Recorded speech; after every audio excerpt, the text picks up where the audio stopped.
أعوذ بالله من الشيطان الرجيم بسم الله الرحمن الرحيم مالك يوم الدين صدق الله العظيم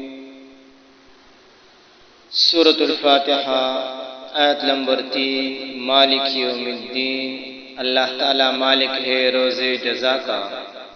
پشت میں ترجمہ ہے اللہ تعالی مالک تے دو رزی د جزا، دو رزی د بدلے اور کولو اور دو رزی د قیامت۔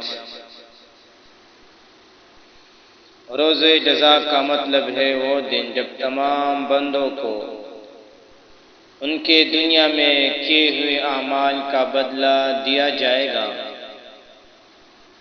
یوں تو روز جزا سے پہلے بھی کائنات کی ہر چیز کا اصلی مالک اللہ تعالیٰ ہے، لیکن یہاں خاص طور پر روز جزا کے مالک ہونے کا ذکر اس لیے کیا گیا کہ دنیا میں اللہ تعالیٰ نے ہی انسانوں کو بہت سی چیزوں کا مالک بنایا ہوا ہے۔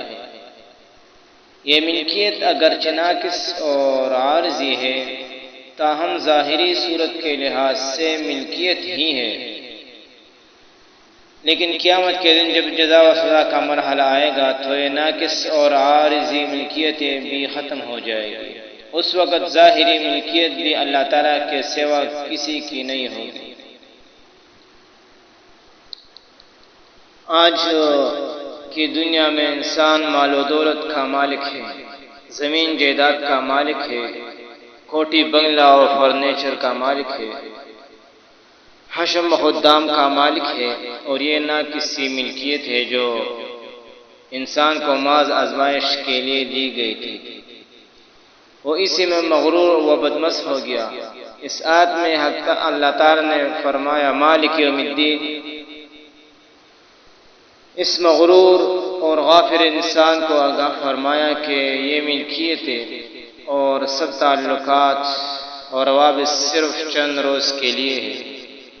ایک دن ایسا آنے والا ہے جس میں کوئی کسی چیز کا ظاہری طور پر بھی مالک نہ رہے گا، نہ کوئی کسی کا خادم رہے گا، نہ مخدوم، نہ کوئی کسی کا آقا رہے گا، نہ غلام۔ تمام کائنات کی ملک اور ملک صرف ایک ذات اللہ پاک کی ہوگی۔ اس آیت کی پوری تفسیر اور روز جزا کی وضاحت سورۃ مومن کی آیت میں اللہ تعالی نے فرمایا ہے یوم ہم بارزون لا یخفی علی اللہ منہم شیء لمن الملک اليوم للہ الواحد القہار۔ تو اس آیت میں اللہ تعالی نے فرمایا ہے قیامت کے دن اللہ تعالی اعلان فرمائے گا لمن الملک اليوم، آج کے روز بادشاہی کس کی ہے، حکومت کس کی ہے؟ کوئی جواب دینے والا نہ ہوگا تو اللہ تعالیٰ خود جواب فرمائے گا للہ الواحد القہار، بس اللہ ہی کی ہے جو یکتا اور غالب ہے۔